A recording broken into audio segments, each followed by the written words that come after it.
ശിവറൊന്നിനെ തമ്പി അയ്യപ്പനെ മുറുകെ പിടിച്ചത് ഞാൻ ആദ്യം അഭിനന്ദിക്കുകയാണ്.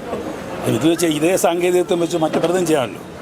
പിന്നീട് അതിൻ്റെ വിഷ്വൽ അപ്പീലോട് നോക്കുമ്പോൾ തന്നെ there is a story telling effect in the total കോൺസെപ്റ്റിനകത്ത് ഒരു കഥ പറച്ചിലുണ്ട്. ആ കഥ പറച്ചിൽ നമുക്കെന്ന് വെച്ചാൽ ഞാനൊരു കുടുംബ സംവിധായകനാണ്. അതുകൊണ്ട് തന്നെ കുടുംബങ്ങൾക്കും കുടുംബത്തിലെ കുട്ടികൾക്കൊക്കെ ഇഷ്ടപ്പെടാനുള്ള സാധ്യത ഞാൻ കാണുന്നുണ്ട്.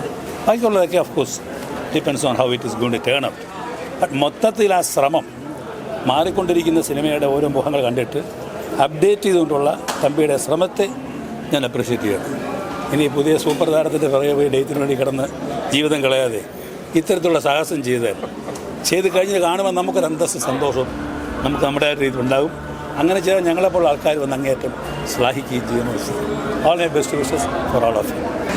അത് പുതിയ തലമുറകൾക്ക് നമ്മുടെ സംസ്കൃതിയും സംസ്കാരവും ഒക്കെ പകർന്നു കൊടുക്കാനും അതിനെക്കുറിച്ചിട്ട് ബോധവാന്മാരാക്കാനും ഉത്തമമായിട്ടുള്ളൊരു മാർഗമായിട്ടാണ് കാണുന്നത്. ഇന്ത്യൻ സിനിമയുടെ ചരിത്രത്തിൽ ആദ്യമായിട്ട് ഒരു പുതിയ കാൽവെപ്പാണ് AI സാങ്കേതിക വിദ്യയിൽ ഒരു സിനിമ. ഇപ്പോൾ AI സാങ്കേതിക വിദ്യയിൽ പല പല സിനിമകളോ അല്ലെങ്കിൽ കട്ട്സോ ഒക്കെ പല സോഷ്യൽ മീഡിയകളിലും ഒക്കെ നമ്മൾ കാണാറുണ്ട്. പക്ഷേ ബിഗ് സ്ക്രീനിൽ അതിനെ എങ്ങനെ ഉപയോഗിക്കാം? പൂർണ്ണമായും AI ആയിരിക്കില്ല, AIയുടെ സപ്പോർട്ട് ഉണ്ടാവും. ചില സാധനങ്ങൾ ഷൂട്ട് ചെയ്യേണ്ടി വരും. അങ്ങനെ നമ്മുടെ ശബരിമല അയ്യപ്പസ്വാമിയുടെ യഥാർത്ഥ പുരാണം ശ്രീഭൂതനാഥ ഉപാഖ്യാനം എന്ന പുരാണത്തെ അധികരിച്ചാണ് ഈ സിനിമ ചെയ്യുന്നത്.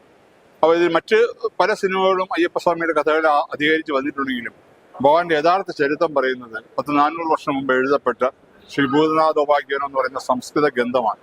അത് മാർക്കണ്ഡേയ പുരാണത്തിൽ നിന്ന് എടുക്കപ്പെട്ടതാണ്. അതിനെ ബേസ് ചെയ്തിട്ടാണ് ഈ സിനിമ. പൂർണ്ണമായും അതിനെ മാത്രം ബേസ് ചെയ്തിട്ടുള്ള സിനിമയാണ്. വളരെ നല്ലൊരു ഇനിഷ്യേറ്റീവ് ആയിരുന്നു എന്ന് എനിക്ക് തോന്നിയത്. കാര്യം ഇതിലിപ്പോൾ ഏതാ റിയാലിറ്റി ഏതാ ഇത് ആർട്ടിഫിഷ്യൽ എന്ന് മനസ്സിലാക്കാൻ പറ്റാത്തൊരു ടൈപ്പ് ഓഫ് രീതിയിലാണ് കാര്യങ്ങൾ പോകുന്നത്. പല സീൻസും ഭയങ്കര റിയലായിട്ട് എനിക്ക് തോന്നി. കുറച്ചും കൂടെ ഒന്ന് വർക്ക് ചെയ്ത് വന്നു കഴിഞ്ഞാൽ അൺബിലീവബിൾ. അത് ഇപ്പോഴത്തെ ഒരു ട്രെൻഡൊക്കെ മാറ്റി പുതിയൊരു രീതിയിലോട്ട് കാര്യങ്ങൾ പോകുന്നതാണ് എനിക്ക് തോന്നുന്നത്. Very good attempt, amazing. മലയാളത്തിലെ ഫസ്റ്റ് പടമാണോ? ഐ തിങ്ക് എൻ്റെ ഒരു നോളജിൽ ഓൾ ഇന്ത്യ ബേസിസിൽ ഇതാണ് ഫസ്റ്റ്. നരസിംഹം ഒരു പടം വന്നു, നരസിംഹ അവതാരം. പക്ഷെ അത് വന്നിട്ട് CG മറ്റേ എല്ലാം കൂടി ചേർത്തിട്ടാണ്. ഇത് AIയിലാണ്. നമ്മൾ രണ്ടാമത് സിനിമ തിയേറ്ററിലാണ് റിലീസ് ചെയ്യാൻ പോകുന്നത്.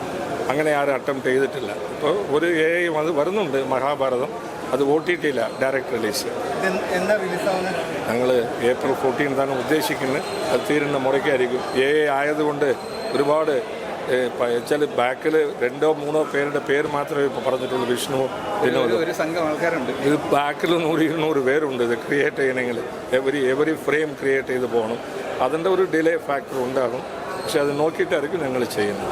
നന്നായിട്ടുണ്ടൊരു പുതിയൊരു AI വന്നപ്പോൾ ഒരു പുതിയൊരു എന്താ പറയുക രീതിയിലേക്ക് മൂവിയുടെ ഇത് മാറുന്നു. ഇപ്പോൾ കണ്ടതിൽ ഞാനൊരു 50% ഞാൻ ചെയ്ത വർക്ക് ആയതുകൊണ്ട് ഒരു 50% ഞാൻ പറയാം. പക്ഷേ ഇതിൻ്റെ മുകളിലേക്ക് നമുക്ക് ചെയ്യാൻ പറ്റും. പക്ഷേ ഞങ്ങളിപ്പം ചെയ്തിരിക്കുന്നത് സിനിമയിലേക്ക് വരുമ്പോഴത്തേക്ക് ഇതിൻ്റെ മുകളിലേക്കേ പോകത്തുള്ളൂ. ഇപ്പം നിങ്ങൾ കണ്ടപ്പോഴത്തേക്ക് നിങ്ങൾക്ക് മനസ്സിലായി കാണും. പക്ഷേ ഞങ്ങൾക്ക് കുറച്ച് വിരലിലെണ്ണാവുന്ന ദിവസങ്ങൾ കൊണ്ടാണ് ഞങ്ങൾ ഇത് ചെയ്തെടുത്തത്.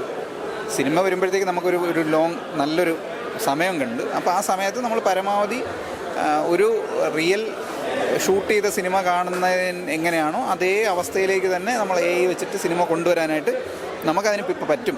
അതിനുള്ള സമയം കൂടെ നമുക്ക് കിട്ടിക്കഴിഞ്ഞാൽ നമുക്ക് ചെയ്യാൻ പറ്റും. ഇപ്പം നമുക്ക് സിനിമ ചെയ്യുമ്പോൾ നമുക്ക് അതേപോലെ സമയമുണ്ട്. അതുകൊണ്ട് തന്നെ ഇതേ ക്വാളിറ്റി ഇനി ടെക്നോളജി വളർന്നുകൊണ്ടിരിക്കുന്നുണ്ട്. സിനിമയിലേക്ക് വരുമ്പോൾ ഇതിനേക്കാൾ ഗംഭീരമാകും എന്നുള്ളതാണ്.